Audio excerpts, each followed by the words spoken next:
2, 3 start. माननीय कल्याणमल जी, जैन और उनके साथी दूसरे 3 विधायक उस दिन इस काम में शरीक हुए थे, लेकिन उनके प्रति मेरे मन में सम्मान की भावना है और मैं व्यक्तिगत रूप से उनका मित्र भी हूँ।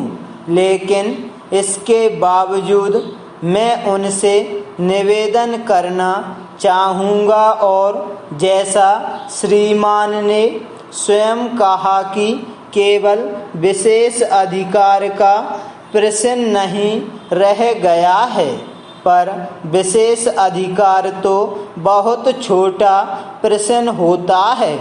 यहाँ अहम सवाल यह आ गया है और संविधान के प्रति निष्ठा का सवाल आ गया है। मेरा ऐसा मानना है और आप भी मानते हैं, विधानसभा के सदस्य तभी कहलाते हैं जब वे संविधान के प्रति निष्ठा जाहिर करते हो, और यदि वह निष्ठा जो हमने जाहिर की थी, अगर उस मर्यादा को हमने तोड़ दिया तो हमारी विधानसभा की सदस्यता अपने आप ही समाप्त हो जाती है।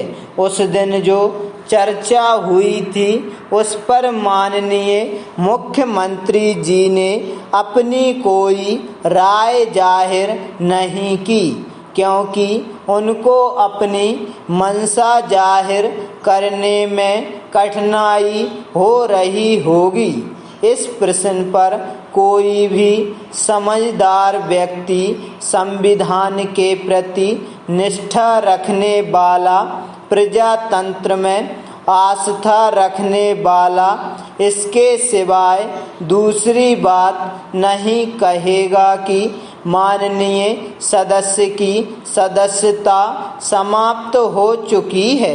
मुख्यमंत्री महोदय को यह कहने में कठिनाई जरूर हो रही होगी, इसे हमारे सभी साथी अच्छी तरह से समझ सकते हैं, इसलिए उनकी सदस्यता समाप्त कर दी जानी चाहिए।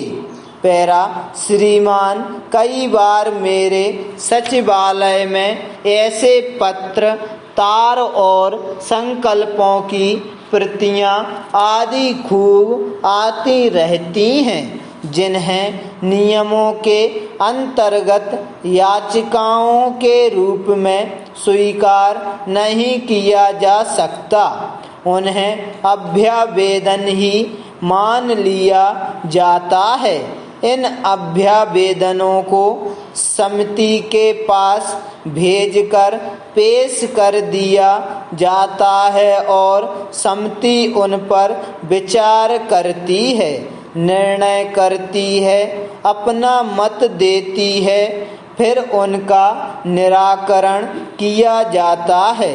केवल वही सार्वजनिक संस्था, संघ या व्यक्ति लोकसभा के क्षेत्राधिकार के अंतर्गत आने वाले किसी विषय के संबंध में समिति को अभ्यावेदन दे सकते हैं। अभ्यावेदन दिए जाने के लिए अलग से निर्धारित प्रपत्र की व्यवस्था नहीं की गई है। इसे मात्र पत्र के रूप में ही दिया जा सकता है, जिसमें संविधान संशोधन, करों की माफी तथा नए करों को लगाने के संबंध में सुझाव मात्र हो। पत्र प्रारूप में ही दिया जा सकता है। उन परिस्थितियों में ऐसे अभ्यावेदन याचिका के रूप में समक्ष रखे जाने हेतु स्वीकार किए जाते हैं। स्टॉप।